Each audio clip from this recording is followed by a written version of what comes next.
इस्लामाबाद की रात सफारती अलग के मोड़ पे धुआं कड़वा,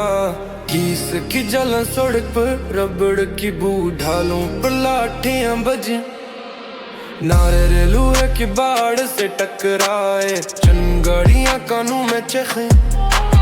आगे उमड़ की सफारत खाने की समत पीछे दौड़ते कदम टूटती चप्पलें। खमीनी के कत्ल की खबर ने शहर की नब्ज को तेज कर दिया,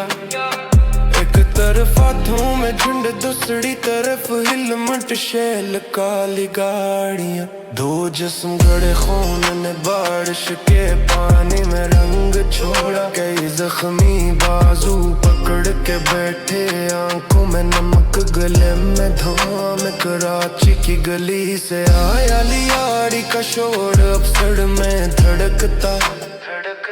यहाँ भी वही दबाव बस नाम बदल गए चेहरे बदल गए,